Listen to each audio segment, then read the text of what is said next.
আজকে আমাদের যে অবস্থা 1838 জন আক্রান্ত হয়েছেন, সব মিলিয়ে দেশের প্রতিটি এলাকাকে ঝুঁকিপূর্ণ হিসেবে ঘোষণা করেছে স্বাস্থ্য মন্ত্রণালয়।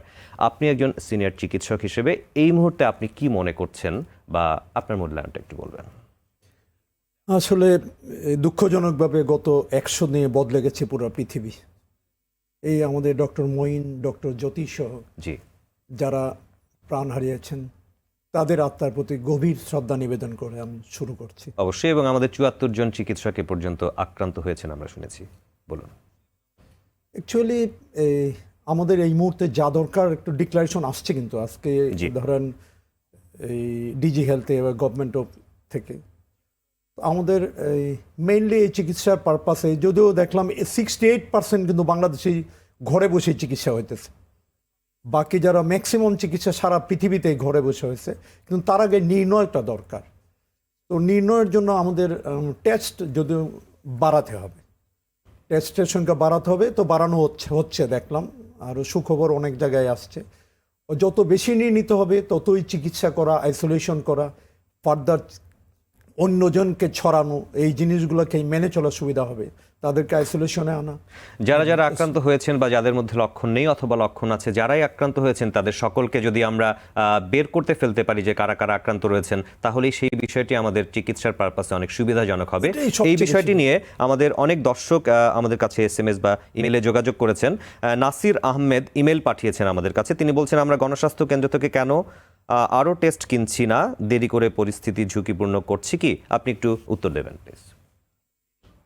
অ্যাকচুয়ালি ওটা আসতেই সময় লাগছে, গভর্নমেন্ট কিন্তু ডিসাইডেড ওটা আসতেছে, মানে ওটা খুব দরকার। মানে সবার জন্য তো এই PCR টেস্ট করা দরকার না, এই অ্যান্টিবডি টেস্টের জন্য এই কিটগুলো পয়সা অনেক কম লাগবে। আর স্পেশালি এই নন কোভিড যে হসপিটালগুলো, যে হসপিটালে ভর্তি যে রুগীগুলা, এই ভর্তি রুগীগুলোর জন্য সব কিট নষ্ট করার দরকার নাই।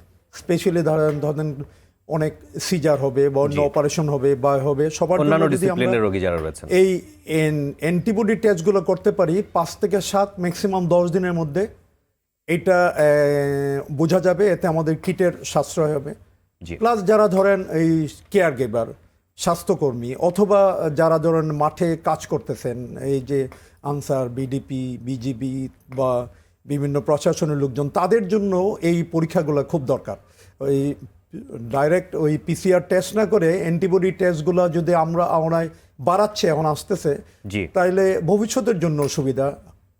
একই ধরনের প্রশ্ন আমাদের কাছে আরেকজন করেছেন, কিছুটা কাছাকাছি। সজল আমাদের কাছে ইমেল পাঠিয়েছেন, এখনো মানুষের জন্য COVID-19 টেস্ট নির্দিষ্ট হাসপাতালে করা সহজ হচ্ছে না কেন? আপনি যদি একটু বলেন।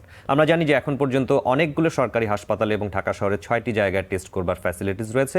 এছাড়াও ছোট ছোট কেন্দ্র হিসেবে সেখানে স্যাম্পল কালেকশন করা হচ্ছে প্রতিনিয়ত, এবং সরকার আরও বেশি করে টেস্ট বাড়ানোর কথা বলেছেন। আপনি আপনার মূল্যায়নটা বলবেন স্যার। অ্যাকচুয়ালি চাইলেই তো আপনি টেস্ট করতে পারবেন না, এখানে অনেক কিছু ব্যাপার আছে। ধরেন এখন বাইরে তো এটা 5 থেকে 7 মিনিটে পরীক্ষা হয়, আমাদের ধরেন সারাদিনে 24 ঘন্টার মধ্যে আমরা রেজাল্ট পাচ্ছি। তেমন জিন টেস্টের ওই জিনিসগুলো যদি থাকে, জিন এক্সপার্ট, তাহলে আরও কম টাইমে পরীক্ষা করা সম্ভব। তো পরীক্ষার তো আনুষাঙ্গিক যে বিষয়, ওই ব্যাপারগুলোও দরকার, এটা চাইলেই সব জায়গায় করা হচ্ছে না, তবে এটা চেষ্টা করা হইতেছে। আমি দেখলাম তো খুব সুখবর, কিছুদিনের মধ্যে এটা বাড়ানো হবে, খুব নির্ভরযোগ্য সূত্রে যেটা খবর, এটা বাড়ানো হইতেছে। তো অনেক টেস্ট দরকার, মিনিমাম যদি ধরেন এই দেশে 20,000-এর মতো ডেইলি টেস্ট করা যায়। যেমন দেখলাম আজকে কেরালাতে ওরা এই প্রতিদিন প্রায় 30,000-এর টেস্ট করে ওরা এখন কিন্তু আইসোলেট করে ফেলছে কি পরিমাণ পেশেন্ট, সেটাই মেইনলি দরকার ওদেরকে। ওই যে বললেন আটকানো, দেখানো, ওই জিনিসগুলো দরকার। হ্যাঁ, আমাদেরও বাড়তেছে সুখবর, এবং আমরা আশা করব অতি শীঘ্রই অনেক বেশি যেন টেস্ট আমরা করতে পারি, সব রোগীকে আমরা চিহ্নিত করতে পারি, সেই বিষয়টি অবশ্যই। একজন দর্শক আমাদের সাথে টেলিফোনে যুক্ত হচ্ছেন, দর্শকের সাথে কথা বলবো। জি দর্শক, কে বলছেন, কোথা থেকে বলছেন, আপনার নাম বলে প্রশ্নটি করবেন। আসসালামু আলাইকুম, আমি সৌরভ বলছিলাম। ওয়ালাইকুম সালাম। আমার যে প্রশ্নটা হচ্ছে আমার নাকি একটা প্রবলেম আছে।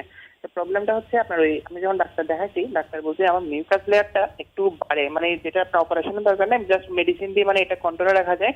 তো এটার কারণে আপনার যখন ডাইরেক্ট ঠান্ডা পড়ে বা আমি কোনো ধুলাবালিতে যাই বা আমার যখন সর্দি হয়, লেয়ারটা বেড়ে আমার শ্বাসকষ্টে একটা সমস্যা হয়। আমি যাচ্ছি মানে এটা কি যে করোনা যে অ্যাজমা, শ্বাসকষ্ট যেগুলো আছে ওগুলোর সাথে কি আমারটা সেম পর্যায়ে পড়ে? নাকি মানে আমারটা শুধু জি, আপনাকে ধন্যবাদ দর্শক প্রশ্নটি করবার জন্য। স্যার, আপনি উত্তর দেবেন। একটু উনি বলেছেন যে ওনার মিউকাস মেমব্রেন ডাকের ভিতরের সমস্যার কথা উনি বলছেন, যে মাঝে মধ্যেই সর্দি কাশি বেড়ে যায়। আসলে আমরা যেহেতু বলছি যে অনেক রোগের ক্ষেত্রে করোনা আক্রমণের বা সংক্রমণের ঝুঁকি বেশি, সেই বিষয়টি উনি একটু ক্লিয়ার হতে চাচ্ছেন। না, যে কোনো মানুষের জন্য ঝুঁকি বেশি। এখন যে চতুর্থ স্থানে চলতেছে, এটা কারো অ্যালার্জি থাকুক না থাকুক সবার জন্য একই। আপনি আসলে সরকার নির্দেশিত অথবা WHO নির্দিষ্ট পদ্ধতিগুলো সবার জন্য সেম।